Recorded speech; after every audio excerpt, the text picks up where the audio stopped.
Have you ever regretted your thrift store purchases once you got home? If so, this video is for you. In this video, I will show you how to repurpose and upcycle some of the items that you may have regretted once you got home.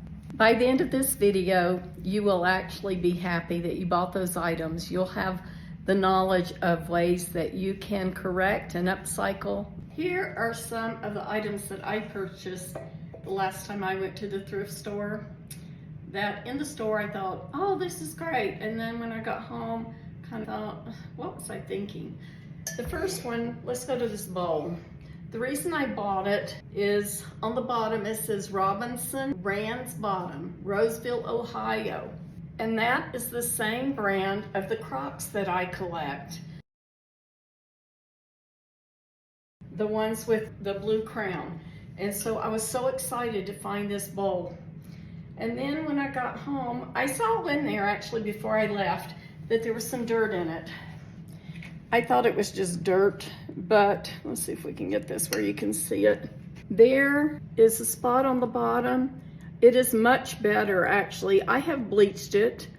I have used the pink stuff. I have used soft and scrub. Last night it soaked overnight in lemon juice with baking soda. And with all of these combined, oh, and I also use magic eraser. With all of these combined, it is much lighter, but I'm still not happy with that.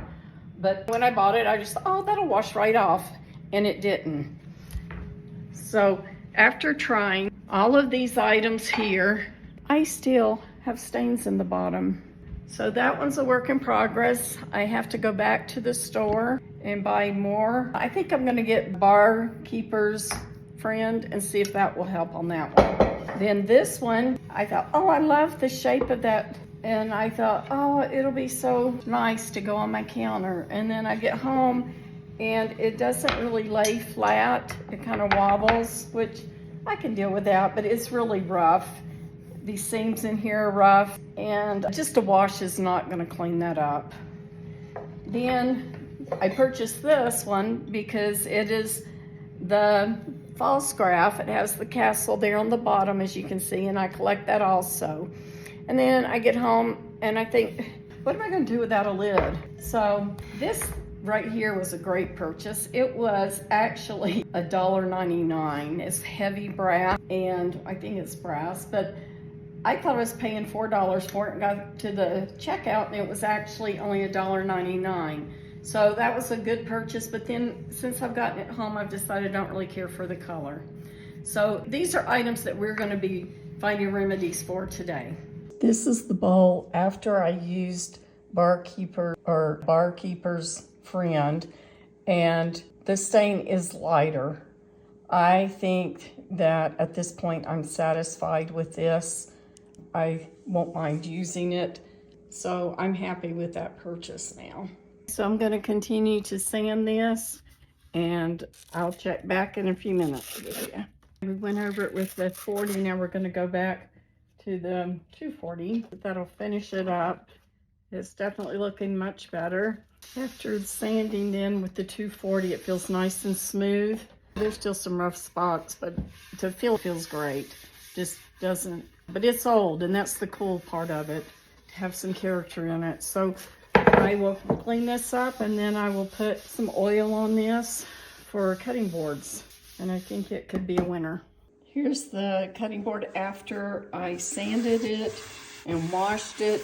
It's still a little bit damp, so I'll wait for it to dry out totally, and then we will use this cutting board oil on it that is food grade.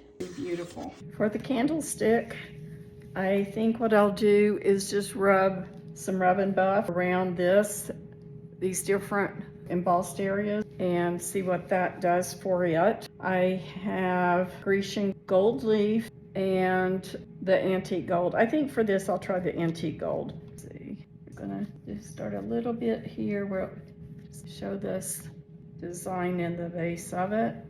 If you've never used rub and buff, you really should. It's so fun. It can change the look of just anything. I'm not sure on this how much I want to do, and I'm not sure if I want to continue with this color or one of the others. I'm not, whoops, I got that thick. I want the designed to show through like this. So just do it a little bit lighter. I'll go over some of that. Isn't that pretty though? It just shows the design. I don't know. I'm gonna try the, hey, come here. Let's see what the Grecian gold looks like. Well, maybe we won't. We'll try the gold leaf. That might be the color I want more. Maybe we just blend it in. I think I'll get a brush maybe and just brush some over all of it. I'm not sure. Let's just go through the different designed areas. I know I'm not gonna like it if it's splotched like that though, so let's just go ahead and go for it. Go ahead down here. I don't have to cover all of it. A little bit of the darker shining through will look much better, I think. Try not to get it too thick in any one place. Rub and buff can make such a quick difference, though. It's a quick change to any metal object. I like working with it. This is however you like it, that's how you do it. Thought it would go on better with the paper towel, but it seems to be rubbing it off more than I'm putting it on. So maybe we'll do rub it on and then go over it like that. Have a little bit of the darker shining through, but you still, this is the gold leafing color that we ended up. It's gonna look beautiful on the mantle. There also a little bit more gold up in the top here in case I use a taper, then that will show. Definitely like it with the other, not totally covered, but a little bit of the more rustic look of having some of the dark color coming through. What do you think of that? I can still see my Grecian though down here that I used. I'm gonna let this dry and then go back over it a little bit more with the gold leafing because I definitely like that color better. Now it's time to put the oil on. The board is nice and dried. I think we'll just squirt it on here. Looks pretty dry and porous. And I'm not sure if I have enough left. I may have to buy some, depends on how much it soaks in. Oh wow, and it's soaking it in pretty good. So just see how that, imagine I'm gonna have to rub it in a few times. On the bottle it suggests 2 or 3 times after 20 minutes. Wipe it and get the extra off. I bet this is all soaked in by the 20 minutes, we'll see. I think I'll have at least enough to do 2 times. I don't know which side I like the best. Very pretty. Let that soak in and then we'll do another coat when it needs it. Here are the finished thrifted items. The cutting board, the bowl, and the soup tureen without the lid. So it makes a beautiful planter for the plant. And then the nice tall candlestick. I like it so much better with a little bit of the gold leaf rub and buff. So there you have it.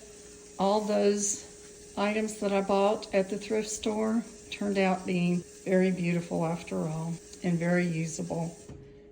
When you go to the thrift store, always have in mind the end result, because no matter what it looks like at the time you purchase it, you can make it wonderful. Thank you so much for watching my channel. Please check back often for new content and ideas. It really is in the smallest details that you can enhance your home and make it just as unique as you are.